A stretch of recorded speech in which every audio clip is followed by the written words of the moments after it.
Құрметті достар, бүгін мен сіздерге киіз үйді қалай өзіңіздің қолыңыздағы заттармен жасауға болатынын айтып беремін.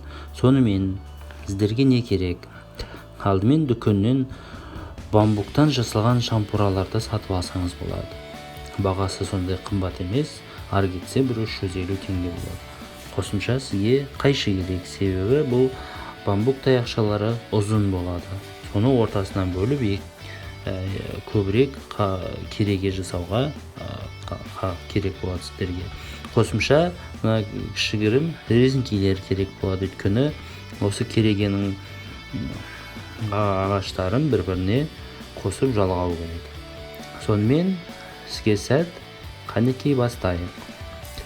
Ең алдымен осы бамбук таяқшаларын алып, екіге бөліп, әрқайсысын екіден ортасынан жаңағы кіші резинкелермен бекітеміз.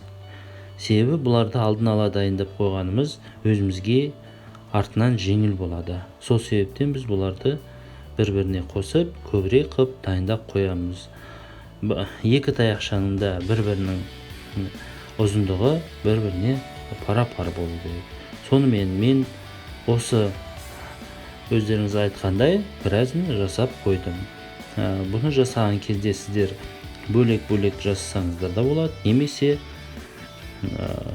бірнеше ғып осынан жасасаңыздар болады. Өте ыңғайлы, оны қосып алуға жеңіл. Сонымен қалай құрастырудың тәсілін көрсетейін.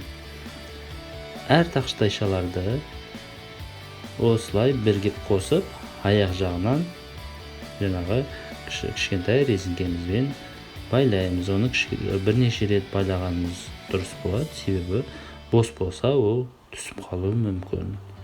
Сонымен мінекей аяқ жағын осылай бекіткеннен кейін жоғар жағын да осы тәсілмен ақырындап қосып отырасыз.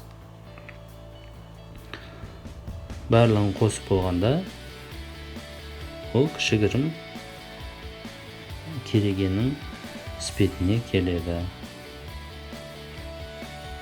Мінекей сонымен бас жағында бекітеміз.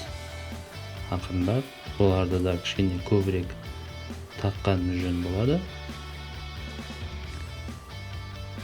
Ал енді бізде байқаңыздар не пайда болғанын, кішігірім кереге. Бұны жиналуы да, созылуы да өте ыңғайлы, әрі нағыз керегеге ұқсас жасаймыз. Сонымен мен бірнеше бөлігін жасадым, бірге қостым. Менде көп көрім үлкейетін, кішірейетін керегенің бір түрі пайда болды.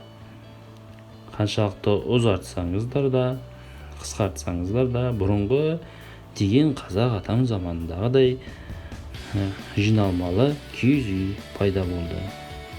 Міне осындай киіз үйді жасай отырып, біз қазіргі таңдағы леголардан да құтыла аламыз. Мәселен енді келесі не? Ол шаңырақ. Шаңырақты мен кішігірім банканы жабатын қақпақтарынан, пластмасс қақпақтарынан жасадым.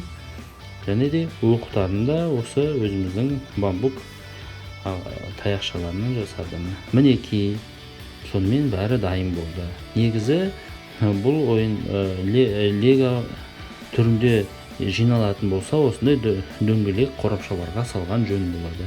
Себебі оларды ең соңында біріктіріп ұстап тұрғанға өте ыңғайлы болады. Мен енді бұл киіз үйімді толығымен жасап бітпедім, алайда сіздермен бөлісуге асығыс болғандықтан міне бүгінгі жасаған дүниемді сіздермен бөлісіп отырмын. Менің ұлдарым өз қолдарынан жасағанды өте ұнатады. Сол себептен ауылдан, демалыстан келген кезде оларды әлбетте жақсы бір ойыншық күтіп тұр.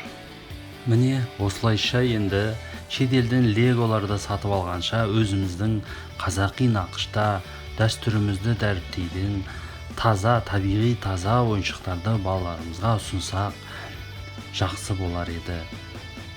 Енді мен бар ойым осы өзіміздің азаматтарымыз осыны іске асырар деген ойдамын.